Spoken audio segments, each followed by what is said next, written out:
ఇప్పుడు పాప భవిష్యత్తు ఎట్లా ఉండొచ్చు సార్? అంటే పాప ఇప్పుడు ఎక్కడ ఉంటది?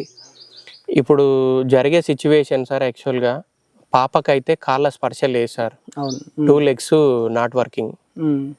కాకపోతే ఫర్దర్గా ఒకవేళ ఆపరేషన్ చేయాలన్నా కూడా ఇంకా పాపకు 5-6 లక్షల పైన ఖర్చు అవుతాయి సార్. ఆపరేషన్ చేసేటప్పుడు కూడా ఏ డాక్టరు ప్రాణాలకు గ్యారంటీ ఇవ్వరు సార్. ఇప్పుడు పాపకు జరిగే ఆపరేషన్ ఇప్పుడు 2 years ఉన్న పాపకు కూడా ఆపరేషన్ చేయాలన్నా కూడా ఏ డాక్టరు మీ ప్రాణాలకు ఏం కాదు అని హాని ఇచ్చే డాక్టర్స్ ఎవరు లేరు సార్. ఇప్పుడు మనము ఇంటి దాకా చూసినాం, పాప నవ్వుతుంది, మాట్లాడుతుంది. మన కళ్ళ ముందల రేపు ఆపరేషన్ జరిగితే ఏమన్నా జరుగుతుందేమో ఆ భయంతో కూడా మేము చేపియకుండా ఊకోవాల్సిన పరిస్థితి ఉంది సార్. కనీసం ఇప్పుడు కాళ్ళు వర్క్ చేయట్లేవుగా సార్. ఇంతకుముందు స్టమక్లో లివర్ యాబ్సెస్ ఉండే, అది తగ్గింది సార్. అది తగ్గడం వల్ల కనీసం కొంచెం మాట్లాడి అందరిని గుర్తుపడుతుంది సార్ పాప.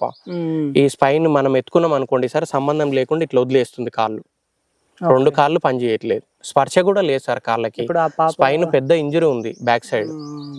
భవిష్యత్తు మొత్తం అంధకారమే కదా సార్?